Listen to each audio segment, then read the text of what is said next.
The gates to our cemeteries are majestic, symbolizing the difference between the profane or public and the cemetery environment and the sacred and spiritual. They stand as markers in the public domain that is the host to our cemeteries. They are magnificent, they're different, they're well detailed, and they're made in like new condition. They are the public face of the American battle monuments, memorials, and cemeteries. They stand as guardians of our heritage. They represent who we are, and what we think as an American people. They are finely detailed and symbols preserved in perpetuity. When one enters our cemeteries, they are surrounded by the best narrative, statuary, bas-relief, and statues of anywhere in the world. They are symbols of our respect for those who served and paid the ultimate price. They are an example of the art and the artistic thinking of our country, and they stand as monuments, internal monuments to who we are and why we have our wonderful cemeteries in our host nations.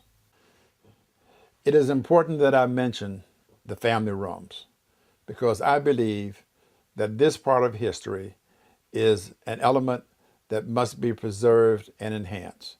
They must be preserved in their original state because the sorrow and feelings and mourning of families reside within their walls.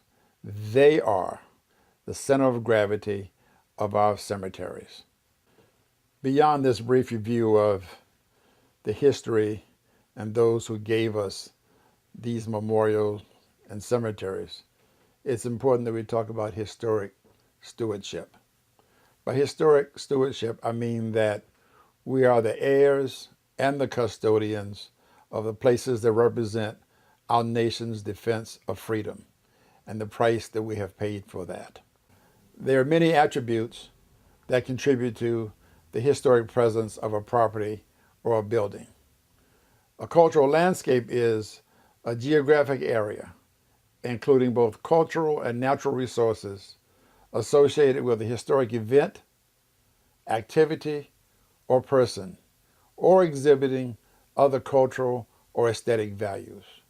Within that statement, we have the responsibility to preserve every element, every piece of land on every cemetery and every memorial.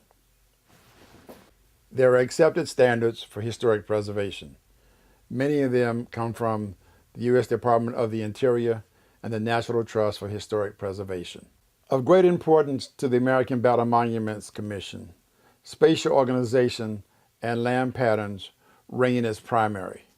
At the front end of each project, they must be documented as contributing elements in the evolution of our cemeteries.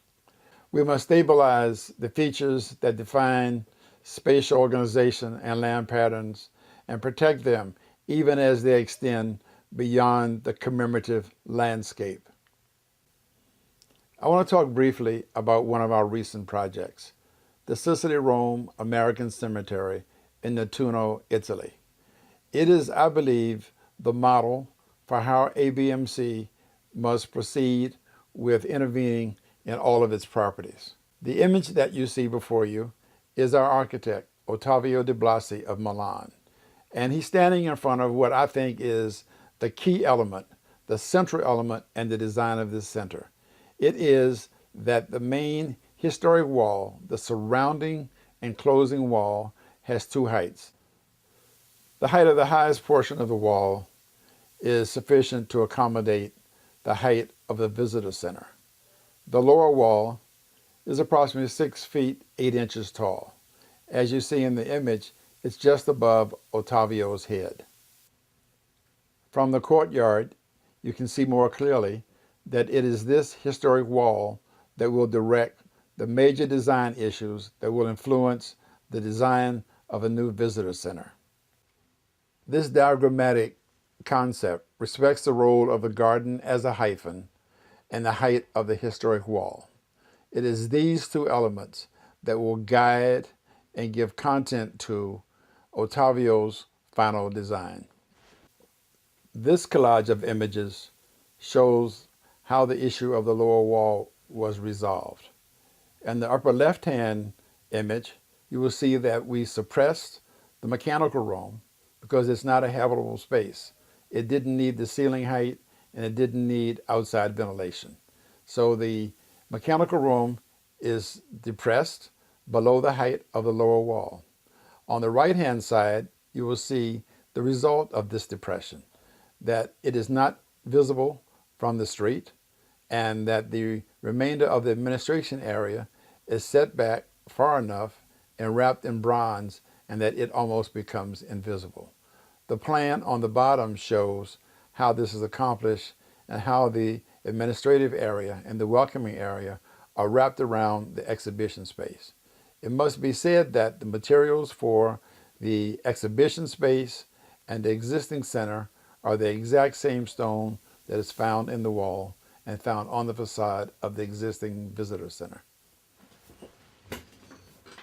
The result of wrapping the administrative wing around the exhibition space and cladding it in bronze is a magnificent and quiet building that nestles among trees in a friendly pedestrian plaza. In conclusion, I would like to leave you with two thoughts. The first are a series of statements that I think frame the way forward. The first of those statements is an agency-wide understanding of and the value for preserving its historic legacy assets. Second, strategic cultural reorganization to achieve a shared value for the search for design excellence equal to that of the Founding Commission and its design professionals. Third, recognizing design excellence as the defining action contributing to that for which the ABMC stands. And fourth, focused design review of every aspect of the ABMC's visual and physical changes based on historic precedent and contemporary existence. The first principle of intervening in an American battle monument, cemetery, or memorial property is that the existing scale, massing, materials, and urban design landscape framework shall be referential, and that the entire cultural landscape and all its visual qualities shall be understood, respected, honored, and maintained. It has been a pleasure to spend this brief time with you this afternoon, and I look forward to meeting each of you individually. I thank you.